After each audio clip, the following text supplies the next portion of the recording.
मैं डॉक्टर सुरेंद्र कुमार भार्गव, सह आचार्य ABST, राजकीय महाविद्यालय Khetri. My dear students,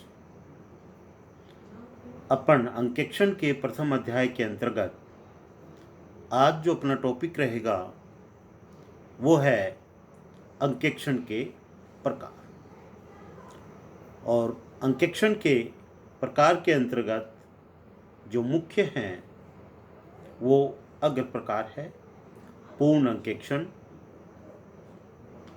number 2 आंशिक अंकेक्षण, नंबर 3 चालू अंकेक्षण, नंबर 4 सामयिक अंकेक्षण, 5 पे आता है अंतरिम अंकेक्षण, नंबर 6 निपुणता अंकेक्षण, नंबर 7 औचित्य अंकेक्षण और 8 पे लेते हैं अपन निष्पत्ति अंकेक्षण। नंबर 1 पूर्ण अंकेक्षण।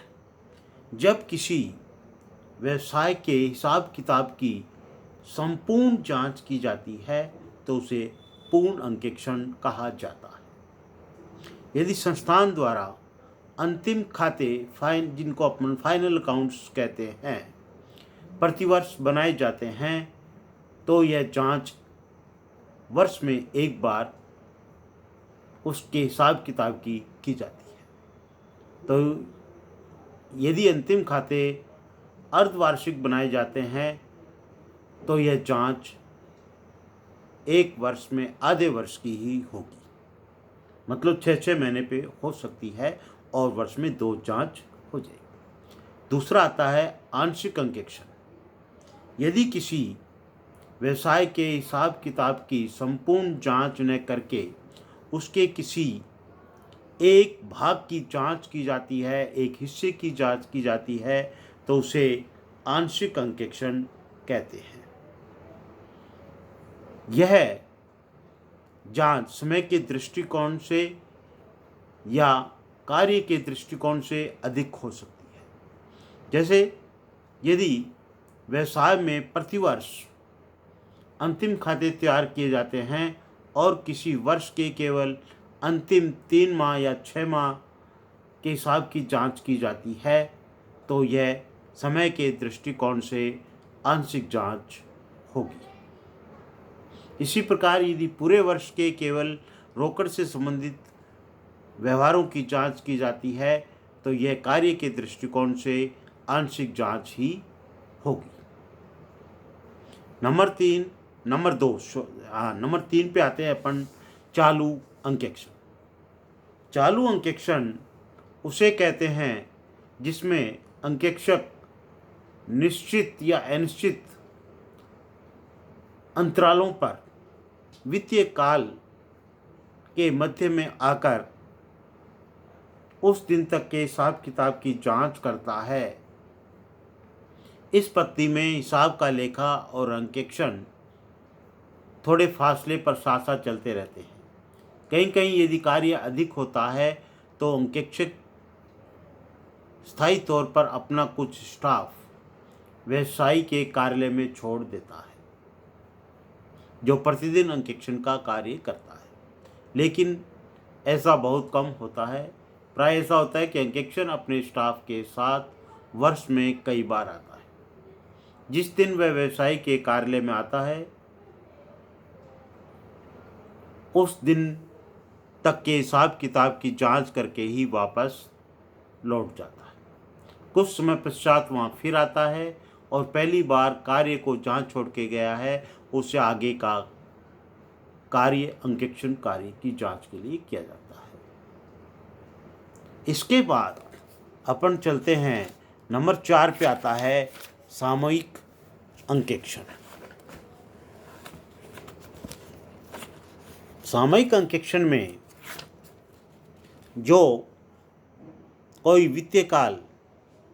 वित्तीय काल प्राय वर्ष मतलब समाप्त हो जाता है और उसके अंतिम खाते तैयार हो जाते हैं तो उस हिसाब किताब के जांच का कार्य आरंभ किया जाता है।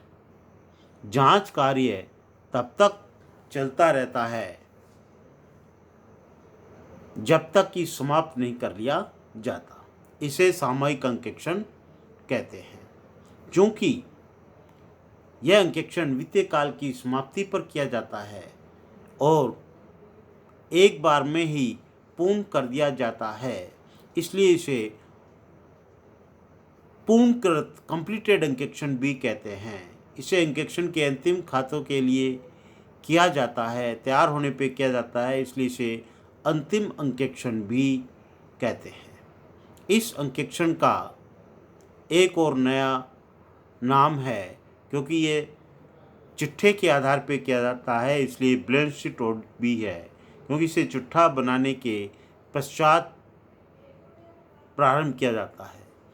जिस व्यवसाय में वित्तीय काल 1 वर्ष का होता है, इसे वहाँ वार्षिक अंकेक्षण भी कहते हैं, क्योंकि इसे व्यापारिक वर्ष समाप्त हो जाने के पश्चात प्रारंभ किया जाता है। ये कहलाता है सामयिक अंकेक्षण। फिर अपना आता है नंबर 5 पे अंतरिम अंकेक्षण। जिन व्यवसायों में चालू अंकेक्षण नहीं होता और सामयिक अंकेक्षण होता है, उनमें कभी कभी व्यापारिक काल के बीच में अंतिम खाते बनाने की और उसका अंकेक्षण कराने की आवश्यकता महसूस हो जाती है, जैसे अंतरिम लाभांश घोषित करने के लिए। इस प्रकार व्यावसायिक काल के बीच में किए गए अंकेक्षण को अंतरिम अंकेक्षण कहते हैं। अंतरिम अंकेक्षण सामयिक अंकेक्षण का पूरक होता है। चालू अंकेक्षण से होने वाले लाभ भी अंतरिम अंकेक्षण से बहुत कुछ पूरे कर दिए जाते हैं और साथ ही सामयिक अंकेक्षण के लाभ भी प्राप्त हो जाते हैं।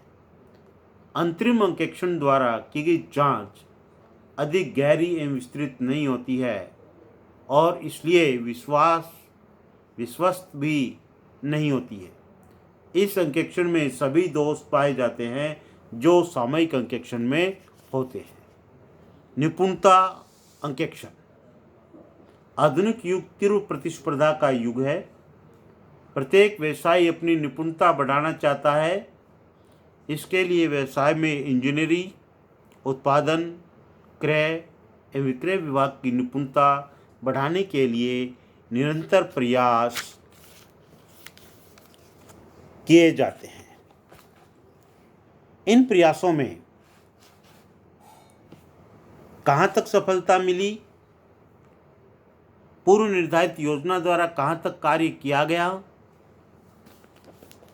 और उस योजना में कहाँ कहाँ किस प्रकार से हेर फेर की आवश्यकता है, इन सब बातों की जांच करने को ही निपुणता अंकेक्षण कहते हैं।